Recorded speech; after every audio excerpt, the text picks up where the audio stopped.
السلام علیکم دوستوں، میں ہوں میاں وسیم اور آپ دیکھ رہے ہیں حقیقی داستان میں خوش آمدید۔ گیزا کے پیرامڈ کے بارے میں بتائیں گے جو فرعونوں کا ایک شاندار قبرستان تھا۔ یہ 7 عجوبوں میں سے ایک عجوبہ ہے اور ایک یہ ناقابل یقین ڈھانچہ ہے جو آدمی کی کاریگری ہے۔ یہ ریاضی اور انجینئرنگ کے اصولوں کے عین مطابق بنا ہوا ہے۔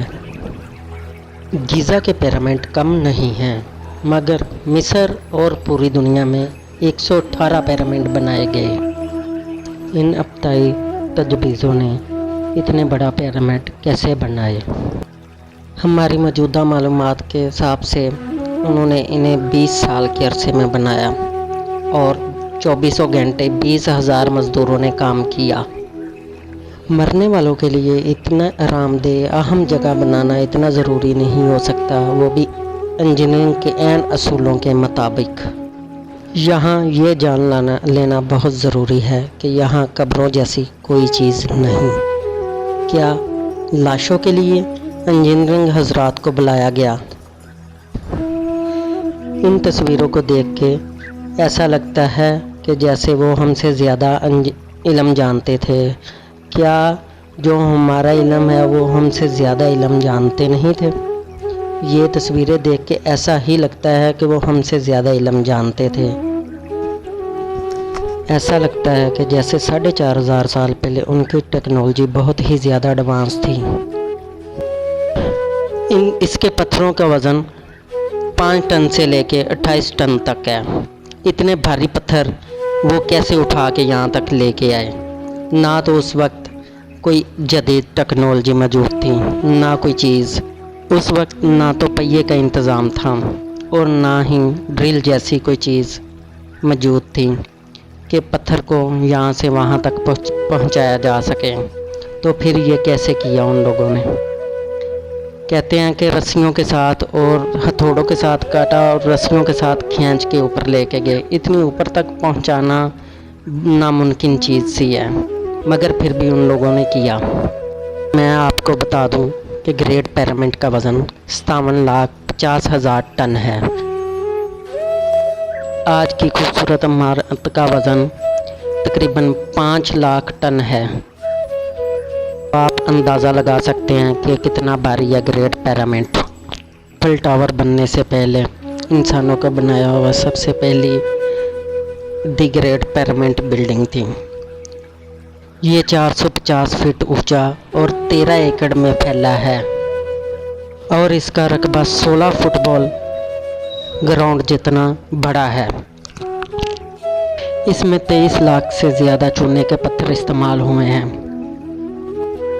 بنا کسی ایڈوانس ٹیکنالوجی کے یہ کرنا بہت زیادہ مشکل ہے۔ یا تو ان کی ٹیکنالوجی ہم سے زیادہ تیز تھی یا ان کے پاس کسی دوسرے گرہ سے آئی ہوئی قوم نے یہ کام کیا ہے، مگر یہ چیز کا تو ہم کو پتہ نہیں۔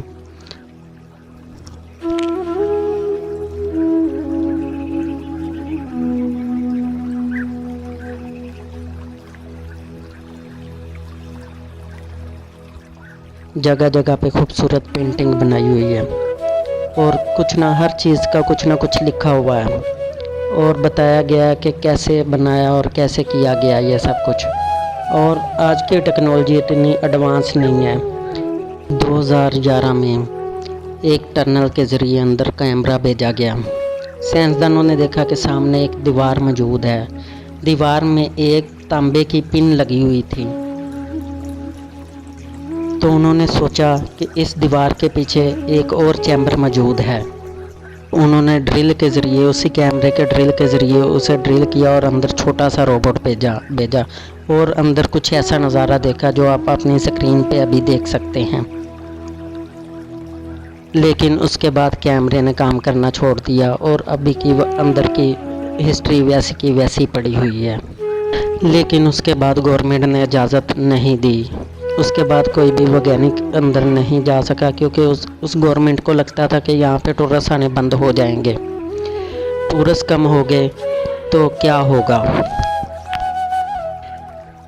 اسے इस तरह से डिज़ाइन किया गया है कि ये ज़लज़ले से भी महफूज रह सकता है। इसके डिज़ाइनिंग में तेज़ ज़लज़ले के झटके भी ये बर्दाश्त कर सकता है। सिर्फ ज़लज़ला ही नहीं, इसके पत्थरों को इस तरीके से लगाया गया है कि ये हीट एक्सपेंशन भी झेल सकते हैं और इसके पत्थरों में एक ब्लेड तक नहीं घुसाया जा सकता। बहुत अच्छे तरीके से लगाए गए हैं और इसके साथ ही ये जो है इसका सर इंसान का और धड़ शेर का है। ये 73.5 इंच लंबी है और 20 मीटर ऊंची है और इसे ग्रेड पिरामिड की तरह अलग अलग पत्थरों से नहीं बनाया गया बल्कि एक ही पत्थर से तराशा गया। और इतना बड़ा पत्थर यानी कि यहाँ पे पहाड़ था पहले। दरअसल पिरामिड का रेगिस्तानी इलाकों में होने से ये मूर्ति रेत में दब चुकी थी। साल 1900 में इसे रेत सारी हटाई गई और इसे सारे का सारा निकाला गया। साल 1995 में जब इसको रिपेयर किया जा रहा था तो एक्सीडेंटली इसके नीचे एक टनल को देखा गया जो इसके सीधा नीचे जा रही थी और सालों पहले ये कुछ ऐसा दिखता होगा।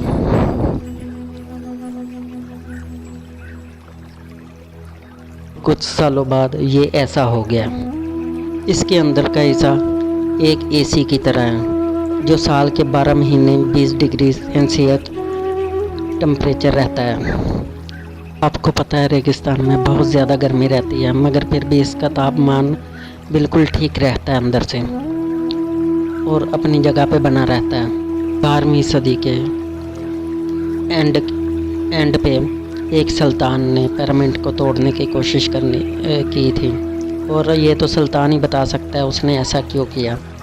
वो लगातार 8 महीने इसे तोड़ते रहे और इतना ही नुकसान कर पाए और वो दिन में 1 या 2 पत्थर ही निकाल पाते थे। 8 महीने बाद वो ये काम छोड़कर चले गए और ये बड़े पिरामिड के साथ छोटा पिरामिड है जिसमें उसने एक गड्ढा बना दिया। उसकी पूरी ज़िंदगी निकल सकती थी मगर ये तोड़ नहीं सकता था। ऐसे ही लगता है छोटा सा गड्ढा बनाया है 8 महीनों में। ये देखें पावर प्लांट थ्योरी। ऐसा लगता है कि जैसे पावर प्लांट ये बिजली बनाने के लिए पैदा किया जाता था और इसे बड़े बड़े पिरामिड जो है बिजली पैदा करते थे। पूरे मिस्र में लाइट प्रोवाइड की जाती थी।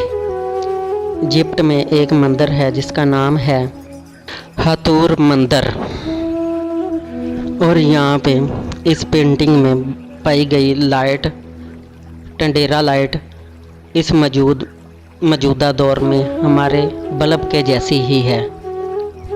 जैसा हमारा बल्ब है वैसे ही ये टंडेरा लाइट पाई गई है। तो इसलिए कि ये तो लगता है कि यहाँ पे बिजली मौजूद थी। में बनी वायरिंग और रिसीवर को भी ये बिल्कुल ओके तरीके से दिखाती है। मरकज़ी इदारे के मौज़ीन भी इसी नतीजे पे पहुँचे हैं कि यहाँ पे उनको आग या किसी मशल के जलने के निशानात नहीं मिले। इसकी बजाय यहाँ पे तारों और एंटीना जैसी कई चीज़ों की तस्वीरें मिली हैं। इसी तरह इन तस्वीरों में एक मशहूर चीज़ की तस्वीर मिली जाती है जिसे आँख का कहा जाता है, जैसे रिसीवर जैसा ही बोला जाता है। पिरामिड में जो कुछ भी मौजूद है ये टेस्ला के तजुर्बात के मुताबिक बना हुआ है, इसलिए ये ज़्यादा काबिल एतमाद लगता है। इसी तरह एटमॉस्फेयर में बरकी मकनातीसी तवानाई को भेजा जाता था जो वायरलेस के ज़रिए काम करती थी। लंबे समय तक ये माना गया कि ये मकबरे हैं। फिर सवाल उठने लगे क्यों ये दूसरे मकबरों की तरह नहीं लगते, क्यों इनमें मम्मी नहीं पाई गई, क्यों इन्हें मुनफरिद और कीमती मटेरियल से बनाया गया, क्यों यहाँ इंसान से कद से बड़े ग्रेनाइट बॉक्स रखे गए हैं जिनमें कोई भी मम्मी नहीं मिली, क्यों इन्हें शुमाली कुतुब की सीध में बनाया गया है, क्यों उनमें लंबी सलोंगें, चैम्बर्स और राड हैं जो अब तक किसी भी इलाके में दरियाफ्त नहीं किए गए। क्यों इनमें आग जलने का आड़ नहीं है और क्यों सुरंगें गहरी ज़मीन तक जाती हैं। ये सारी चीज़ें हमारी समझ से कुछ देर तक समझ से बाहर थी, लेकिन ज़्यादा से ज़्यादा लोग इस बात का इख्तराफ़ कर रहे हैं। गीज़ा के पिरामिड एक ख़ास अहमियत रखते हैं। हम जानते हैं कि पिरामिड के इर्द गिर्द आला मैग्नेटी ज़्यादा पाई जाती है और यहाँ एक बरकी तूफ़ान का मैदान भी मौजूद है। अगर हम इसे एरियल व्यू से देखें तो ये 4 नहीं 8 साइडों से मुश्तिल है, जबकि इस पे हरारत के मुख्तलिफ ज़ाविये नापे गए। इसके अंदर यूनिक मटेरियल यानी कि कॉपर तांबा मौजूद है, जो कि इसका डिज़ाइन आला पानी के आला दबाव को बर्दाश्त करने वाला बनाया गया है। ये सारी चीज़ें मिलकर ताकतवर मकनातीसी साख्त बनाती हैं, जो कि वायरलेस टेक्नोलॉजी की पहली कड़ी है। इसके लाइनमेंट तारों के बिल्कुल बराबर है। यहाँ मौजूद आर्ट में तारों और रोशनी को दिखाया गया है। जो कहानियाँ हमें पिरामिड के बारे में सुनाई जाती थी, ये उनसे कई ज़्यादा बढ़कर है। ये तमाम चीज़ें और इम्कान इस चीज़ को वाज़ह करते हैं कि ये इससे कई ज़्यादा बढ़कर है। ये तमाम चीज़ें इस चीज़ को वाज़ह करती हैं कि पिरामिड एक कम्पैक्ट तबानाई जनरेटर है।